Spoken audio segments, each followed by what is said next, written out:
একটা মনোবল না না এই যে ঘটনাটা সিটা যেটা এটা মানে কেউ এই ধরনের ঘটনা আশা করেনি। এটা জন্য আমরা সবাই দুঃখিত এবং এই ঘটনা ভবিষ্যতে যেন না ঘটে এই জন্য সব ধরনের ব্যবস্থাই নেওয়া হবে এবং এটা একটা এই ঘটনাটা কোনো অবস্থায় কিন্তু মেনে নেওয়া যায় না।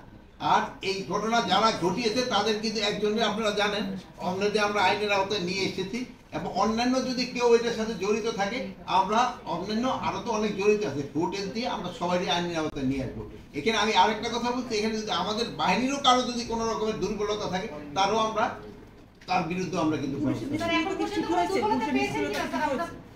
আপনার দুই মহিলা দুই দিকের কথা বলে পুলিশ তো নিষ্ক্রিয় না। আমি তো আগেই বলছি পুলিশ আগের থেকে অনেকটা মানবিক হয়েছে, যেহেতু আগের কথা আপনাদের ওই কোনো কিছু হইলেই আগে একটা কথা বলে একটা বুঝানোর চেষ্টা করেন। পুলিশ খুব অ্যাক্টিভ। এখন হলো পুলিশ আপনাদের সাথে আগে আলোচনা করে সমস্যাটা সমাধান করতে যায়, এই জন্য আপনারা ভাবেন যে পুলিশ নিষ্ক্রিয়। আগের পুলিশের সক্ষমতা আমি বলবো আগের থেকে অনেক বেড়েছে। আমি গতকালকে একটা ট্রেনিং ইনস্টিটিউট ভিজিট করে আসছি, আপনারা হয়তো জানেন টাঙ্গাইলে। আমি দেখি যে তাদের ট্রেনিং এবং অন্যান্য জিনিস এবং তাদের মনোবল আগের থেকে অনেক ভালো। স্যার আপনার বাহিনীর কারো কি সংশ্লিষ্টতা পেয়েছেন? স্যার আপনি গতকাল এই কথাই বলেছেন। আপনি তো সময় দিতে হবে, হ্যাঁ আপনি তো সংশ্লিষ্টতা একটা তো সময় লাগে। স্যার আমি আমি আমি আমার দুটো জিনিস জানার আছে স্যার, সেটা হচ্ছে স্যার আপনি বলেছেন যে নির্বাচন নিয়ে আমাদের প্রস্তুতি আছে। আমরা নির্বাচনে কোন মাসে টার্গেট করে আমরা প্রস্তুতি আগাচ্ছি? এখন নির্বাচনটা কবে আপনারা হয়নি এখন এক্সাক্ট তারিখটা ঘোষণা হয়নি, বাট একটা অ্যাপ্রক্সিমেট তো ঘোষণা হচ্ছে।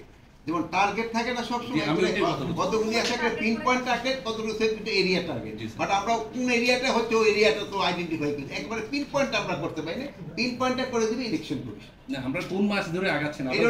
এটা হলো আমি ওই এরিয়াটা ধরে আগাচ্ছি, আর পিন পয়েন্টটা যদি করে দেবো সেটা ওই পিন পয়েন্ট। এরিয়াটা কোনটা জায়গা স্যার বলে দেন? এটা আপনি আমার থেকে আরো ভালো বলতে পারেন। আওয়ামী লীগ এবং আওয়ামী লীগের কার্যক্রম পাশাপাশি ছাত্রলীগের কার্যক্রম নিষিদ্ধ আছে, কিন্তু আমরা দেখলাম আগে ঢাকাতে মিছিল করতে, গত 2 দিন আমাদের ঢাকার বাইরে মোটামুটি বড় আকারে তাদের কিছুটা মিছিল হয়েছে। এটা কি স্যার আপনারা কি কোনো প্রকার খবর পাচ্ছেন অথবা কিভাবে করছে যে নিষিদ্ধ কিভাবে? না, গতকালকে ছিল কিন্তু আওয়ামী লীগের প্রতিষ্ঠা বার্ষিকী। আমরা যে ধরনের তাদের থেকে আশা করছিলাম অত বড় ধরনের কোনো ঘটনা ঘটেনি। এরা ঢাকা শহরে ওরকম কোনো কিছু করতে পারে নাই, আর আশেপাশে ওরকম কিছু আজকের ওই ভিডিও ফুটেজের মাধ্যমে ছোট জিনিস অনেক বড় করে দেখানো যায়, ওইগুলি হয়েছে। বড় কোনো কিছুই করতে পারে না, তারা আস্তে আস্তে কিন্তু একেবারে নিষ্ক্রিয় হয়ে যাবে। আমি না জিজ্ঞেস করে করতে পারবো আপনারা এরকম কোনো সিদ্ধান্ত নিয়েছেন কিনা? আজকে ডিসকাশনের ভিতরে এই জিনিসটা আসেন। মব ভায়োলেন্স বন্ধ করা যাচ্ছে না, মব ভায়োলেন্স বন্ধ করা যাচ্ছে না, কিন্তু মব ভায়োলেন্স কমায় আনা হচ্ছে না, আগের থেকে অনেক কমছে। তা আপনারা ভালো থাকেন, দোয়া না স্যার আমি একটা জিনিস জানার স্যার, মব ভায়োলেন্স যেটা আপা বললেন স্যার, সেটা হচ্ছে যে মব ভায়োলেন্সের ব্যাপারে এ পর্যন্ত অনেকগুলো হয়েছে, অনেকেই মারা গেছে। আজকে বিভিন্ন পত্রিকায় রিপোর্টও হয়েছে। এ পর্যন্ত কতজনের বিরুদ্ধে ব্যবস্থা নেওয়া হয়েছে মব ভায়োলেন্সের যারা? সংখ্যাটা তো যদি আপনি আমার দেন হয়তো সংখ্যাটা আমি এই মুহূর্তে বলতে পারবো না, বাট এটা একটা বড় সংখ্যার বিরুদ্ধে কিন্তু ব্যবস্থা করা হবে। আচ্ছা ভালো থাকেন।